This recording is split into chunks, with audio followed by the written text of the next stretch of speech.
కోటి సూర్యులకు సరివాడు నీతో ఏడడుగులు వేస్తాడు ఓ చినుకే కలిపింది నింగి నేలకు చుట్టరికం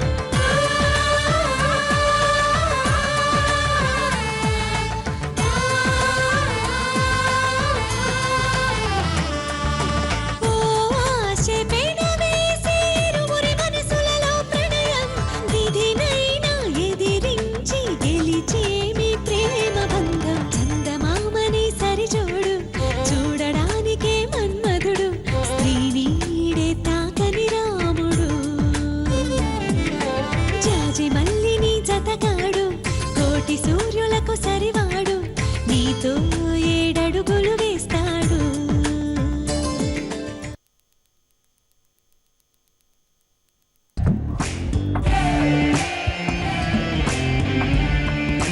రక్తం మరిగిన పులిలా రెచ్చిపోయి చివరాఖరికి నువ్వు పీకేదేమీ లేదు.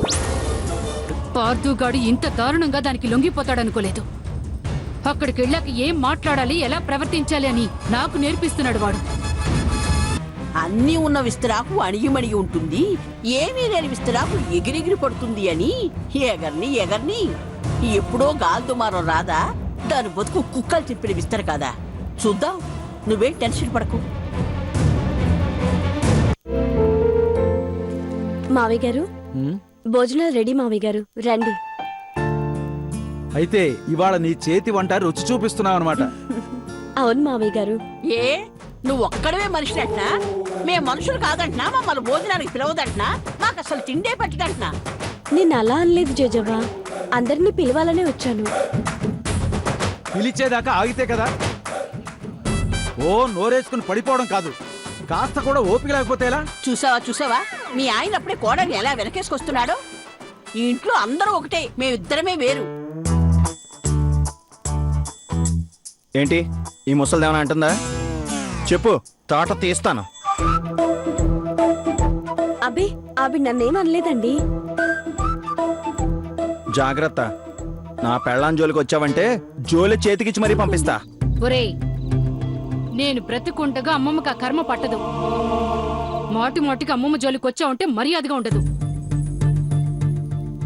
నోరు మూసుకుని వెళ్ళావు.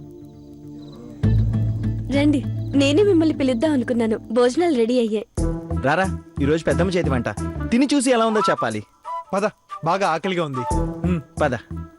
రండి అత్తయ్య గారు.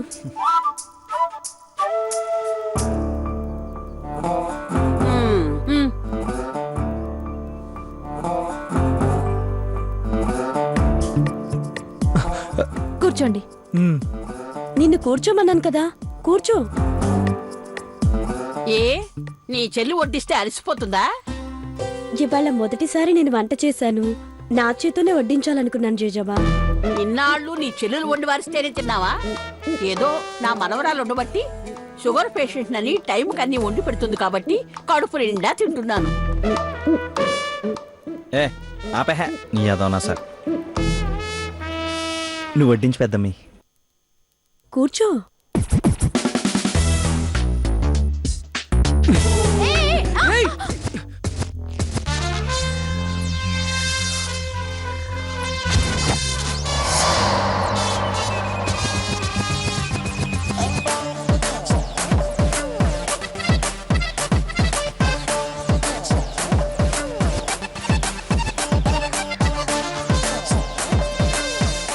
అబ్బా థ్యాంక్స్ అండి, కింద పడకుండా కాపాడి పరువు నిలబెట్టారు.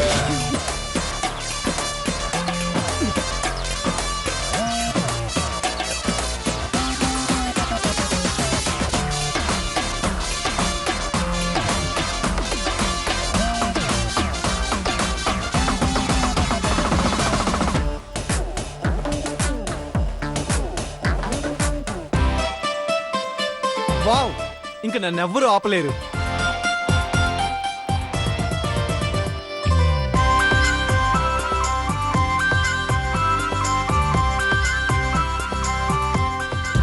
నన్నే కింద పడేయాలని చూస్తావా? ఇప్పుడు నీకు ఇస్తాను చూడతాడి. ఏమండి,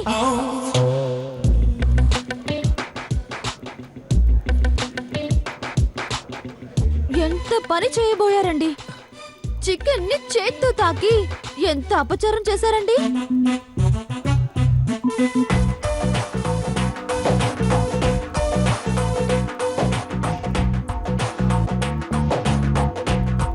ఇదేదో ఫిట్టింగ్ పెట్టేటట్టుంది. ఏమైంది? ఏమైందని నన్నే ఎదురు ప్రశ్న వేస్తారంటండి. మీరింత గజనీలా ఎప్పుడు తయారయ్యారు? అసలు సంగతి ఏంటి వరోధిని? ఒక్క క్షణం నేను ఆలస్యంగా అరిచుంటే మీ అన్నయ్య పెద్ద పాపం మూట కట్టుకునేవాడు నందు. మొన్న శిరీష్ వచ్చిన పెళ్లి రోజు అందరం గుడికెళ్ళామా? అవును, మమ్మల్ని పిలవకుండా మీరే వెళ్ళారు కదా. అక్కడ దేవుడికో చీటీ రాసి హుండీలో వేశారు. అందులో ఏం రాశాడు? నందు మా అక్క మళ్ళీ ఇంటికొస్తే 41 రోజుల పాటు నాన్ వెజ్ ని తిననని రాశారు మావయ్య గారు.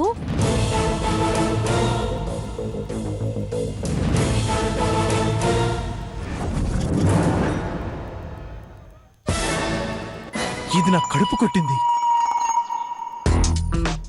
ఇప్పుడు ఆ మొక్క సంగతి మర్చిపోయి మొక్క చేత్తో పట్టుకుంటే చూస్తూ ఉండలేక అరిచాను నందు. నువ్వు మనిషివి కాదురా, టీ షర్టు నైట్ ప్యాంటు వేసుకున్న దేవుడివి. మా కోసం నువ్వు నీకు ఇష్టమైన నాన్ వెజ్ ని 41 రోజులు త్యాగం చేయడానికి సిద్ధపడ్డావంటే నీ నిగ్రహానికి జోహార్లు రా. జోహార్లు కాదురా, నా బొందు ముందు శ్రద్ధాంజలి ఘటించు. ఛీ, అడ్డంగా బుక్ చేసి పారేసింది రాక్షసి. అయ్యో, ఎందుకండి ఈ వయసులో అలాంటి మొక్కులు మొక్కుకోవడం? పర్లేదులే మీనాక్షి. అక్క, ఈ ముక్క తప్ప ఆయనకి ఇంకేమైనా వడ్డించు. అయ్యో, పచ్చడి రసం పెరుగు తప్ప వేరే కూరలేం చేయలేదే. అందరూ చికెన్ ఉంటే ఇంకేమీ తినరని నువ్వే కదా చెప్పావు. అవును అన్నాను, పాపిస్తుందన్నక్క. ఆయన నాన్ వెజ్ తినకూడదన్న సంగతి మర్చిపోయి పొరపాటు నన్నేశాను. పర్లేదులే అక్క, ఈ పూటకి వీటితో సర్దుకుంటారు.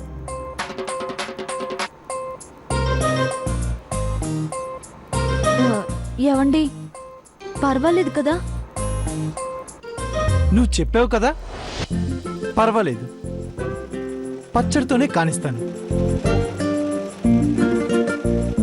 కావాలంటే పావు గంటలో ఏదో ఒక కూర చేస్తాను. ఎందుకక్క? పర్వాలేదు, ఆయన మనసు చాలా విశాలమైంది. ఇలాంటివి పట్టించుకోరు. ఏవండి ఏవండి ఏవండి, అంతే కదా? నువ్వు చెప్పావు కదా, పర్వాలేదు. నువ్వు తిను, తృప్తిగా తిను. థ్యాంక్స్ అండి. మొత్తానికి అక్కా చెల్లెళ్ళు ఇద్దరూ కలిసి నా మనవడు మొహాన పచ్చడి మెతుకులు పడేశారు. నోర్ముయ్, వాడి మొక్కు గుర్తు చేయడం కూడా తప్పేనా? దాంట్లో నా పెళ్ళం తప్పే ఉంది, వాడి పెళ్ళం తప్పే ఉంది. నువ్వు నోరు మూసుకుని తినా.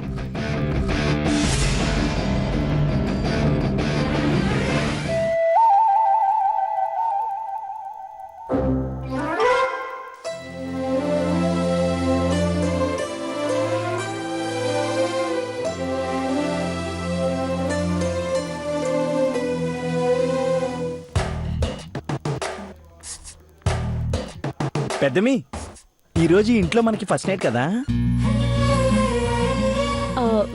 నాకేం వినబడట్లేదు. నాకు చాలా హ్యాపీగా ఉంది. నా ఫేస్ చూసావా ఇలా వెళ్ళిపోతుందా? నాకేం కనిపించట్లేదు. నువ్వు కనబడవు కానీ మహా చిలిపి. ఒక్కసారి మా అమ్మ వాళ్ళకి ఫోన్ చేయండి. వచ్చిన దగ్గర నుంచి చేయనేలేదు. అవునవును, ఫోన్ చేయకపోతే బాగోదు.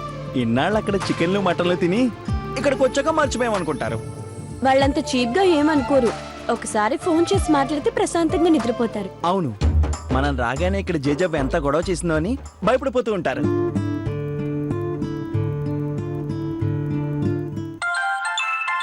రింగ్ అవుతుంది.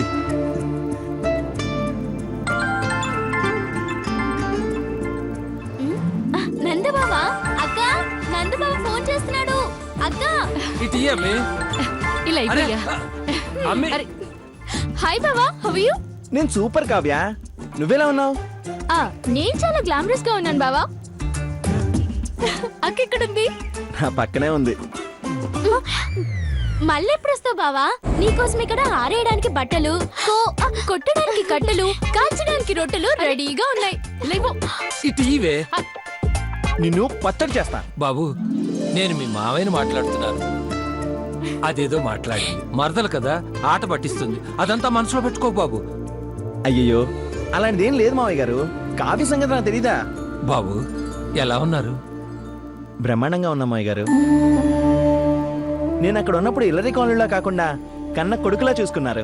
థ్యాంక్స్ మావయ్య గారు. అయ్యో, ఇంటెల్లుండి మించిన చుట్టం లేడంటారు. మిమ్మల్ని మర్యాదగా చూసుకోవటం మా బాధ్యత బాబు. బాబు, మా పెద్దమ్మ ఎలా ఉంది? ఇదిగోండి, ఇస్తున్నా, మాట్లాడండి. హలో నాన్న. ఇలా అబ్బా, ఇవ్వయ్యా. ఉండవే. హలో. అబ్బే, నిన్ను కాదమ్మి, మీ అమ్మ ఫోన్ లాక్కుంటుంటేను. అందరితో మాట్లాడదామని ఫోన్ చేశాను నాన్న. అమ్మ పెద్దమ్మి, ఎలా ఉన్నావు అమ్మి? ఇక్కడంతా బాగానే ఉంది నాన్న. ఆయన సంగతి మీకు తెలిసిందే కదా, చాలా బాగా చూసుకుంటున్నాను. నాన్న, అమ్మకు ఒకసారి ఫోన్ ఇవ్వరా?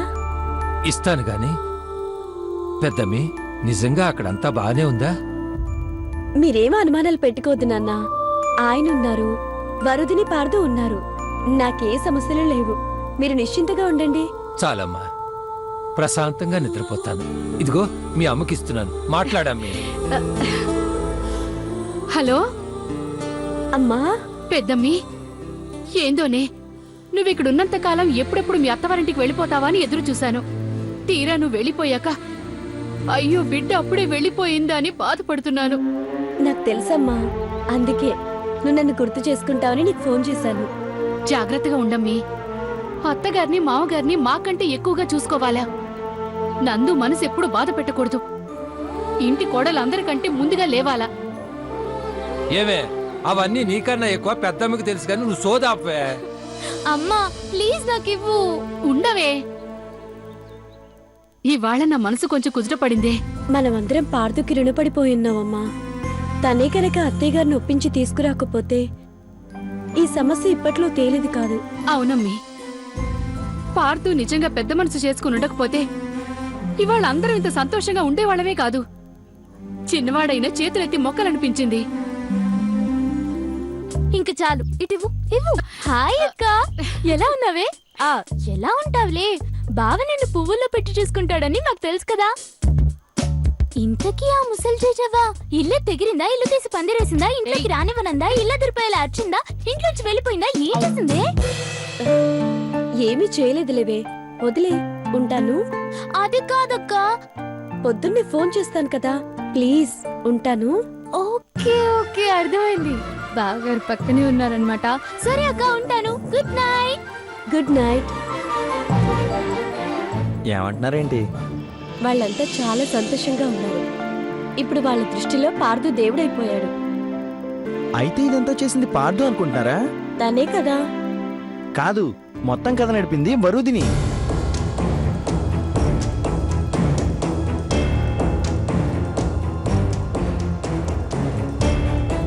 ఏమంటున్నారు మీరు? అవును, వరుదిని ఇక్కడికి వచ్చి నన్ను అక్కడికి పంపించి కావాలనే ఆ పనులన్నీ నా చేత చేయించి ఆ టైంకి మా అమ్మ వాళ్ళు చూసేలా చేసి ఫంక్షన్లో పార్దు నా గురించి ఫీల్ అయ్యేలా సీన్ క్రియేట్ చేసి చివరికి పార్దు ధైర్యం చేసి మా అమ్మను ఒప్పించేదాకా తెచ్చి ఎంత కష్టపడిందో తెలుసా? ఏంటి, ఇవన్నీ వరు చెప్తే చేశారా మీరు? అవును.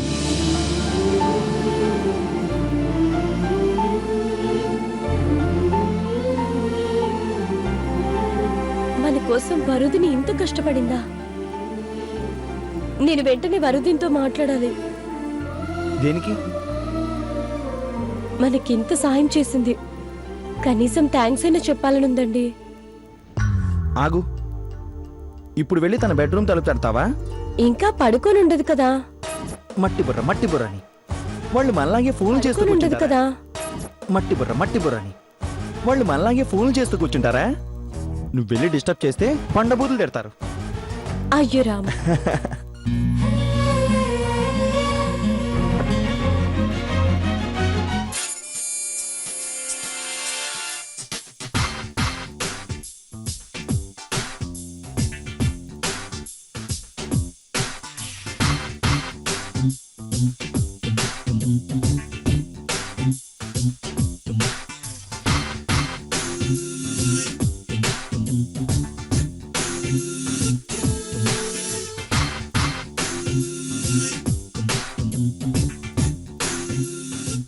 ఇదేంటండి నా బట్టలు సర్దుతున్నారు? Wait and see. కొంపదీసి హనీమూన్ కి ప్లాన్ చేశారా? Wait and see. నేను అసలే వెయిట్ తక్కువ. ఇలాంటివన్నీ మీరింత సడన్ గా చెప్తే నేను తట్టుకోలేక కళ్ళు తిరిగి పడిపోతానండి. మొన్న కూడా అంతే. మీరు సడన్ గా నన్ను షాపింగ్ కి తీసుకెళ్తాననేసరికి నేను టైం మిషన్ ఎక్కేసి మగధ సామ్రాజ్యం దాకా ట్రావెల్ చేసొచ్చా.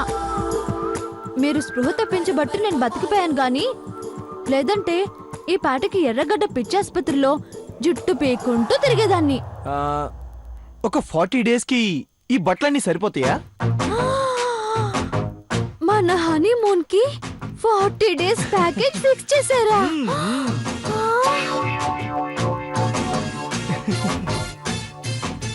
ఎన్ని నోములు, ఎన్ని వ్రతాలు, ఎన్ని పూజలు, ఎన్ని మొక్కులు, ఇవేమీ నేను చేయకుండానే మీరింత సింపుల్ గా ఎలా మారిపోయారండి? అటు చూస్తే మీ చెల్లి ఫంక్షన్ గ్రాండ్ గా చేసేశారు, ఇటు చూస్తే మా అక్క కాపురం నిలబెట్టేశారు. అటు ఇటు చూసేలోపు నా చీకటి బతుకులో దీపం వెలిగించడానికి అగ్గిపుల్ల పట్టుకొని రెడీగా నించున్నారు. మీ హృదయం ఇన్నెకరాల విస్తీర్ణం ఉంటుందని తెలియక ఎన్నోసార్లు మిమ్మల్ని మైండ్ వాయిస్ లో తిట్టుకున్నాను కదండి. తూర్పున మీరు తుమ్ముతూ కూర్చున్నప్పుడు పడమరన నేను ముక్కు చేదుతూ మిమ్మల్ని స్వాగతంగా ఎన్ని మాటలు అన్నానండి. నా పాపానికి ప్రాయశ్చిత్తం లేదు, నా నేరానికి నిష్కృతి లేదు. Wait wait wait. తెలుగు ఎక్కువైంది, కొంచెం తగ్గించుకుని సింపుల్ లాంగ్వేజ్ లో మాట్లాడు. నీ హ్యాండ్ బ్యాగ్ ఎక్కడా? వార్డ్రోబ్ లో ఉందండి. అయ్యయ్యో, మీరింత కేర్ తీసుకుని నా హ్యాండ్ బ్యాగ్ కూడా సర్దేస్తున్నారే. నేనొండిన కూర నేనే తిన్నప్పుడు అరిగింది, కానీ ఈ నిజం మాత్రం నాకు జీర్ణమయ్యేలా లేదండి. No problem. తిన్నదెరక్కపోయినా విన్నదెరక్కపోయినా అన్నీ ఆ కులదేవతే చూసుకుంటుంది. నిజమేనండి. మీరు నేను కలిసి మా కులదేవత దగ్గరికెళ్ళి మొక్కు తీర్చుకున్నాం కదా, అందుకే నెల తిరిగేసరికల్లా మీ మనసు మార్చేసి మనిద్దరి మధ్య అడ్డుగా ఉన్న కాంపౌండ్ వాళ్ళని కూల్చేసింది. పద. ఏమండి, అన్నీ నావే సర్దారు, మరి మీ బట్టలండి? అంతా మీ కులదేవతే చూసుకుంటుందిలే. రా. ఎంత కులదేవతైనా మీకు బట్టలు కొనిపెట్టలేదు కదండి. అందులో 40 డేస్ ప్యాకేజ్ అంటున్నారు. ఉండండి, నేను వెళ్ళి సర్దిస్తాను. ఆగాగు. హనీమూన్ కి నేను కాదు, నువ్వెళ్తున్నావు. ఛీ, ఊరుకోండి. హనీమూన్ కి మీరు లేకుండా సింగిల్ గా నేను ఎలా వెళ్తానండి? ఇదిగో ఇలా గెంటేస్తే వెళ్ళి పడతావు. ఏమండి? పద. ఏమైందండి? పద.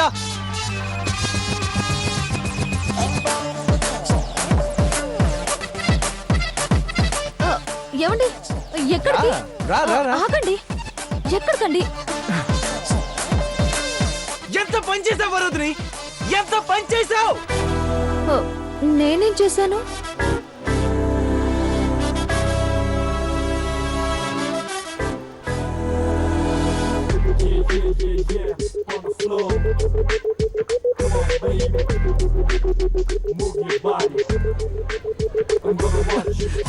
ఎంత పని చేసావు వరు, నువ్వు ఇలా చేస్తావని నేను అస్సలు ఊహించలేదు. ఎంత పని చేసావు అంటారే గాని ఏం చేశానో చెప్పరే. నేనేం చేశానండి? ఏంట్రా, ఏమైంది? నీ కొడుకు బ్యాగు అది హ్యాండ్ బ్యాగ్ తో వచ్చిందంటే ఇద్దరు గొడవ పడే ఉంటారే. ఏమైంది? ఆ బ్యాగ్ ఏంటి? ఏమన్నా గొడవ పడ్డారా?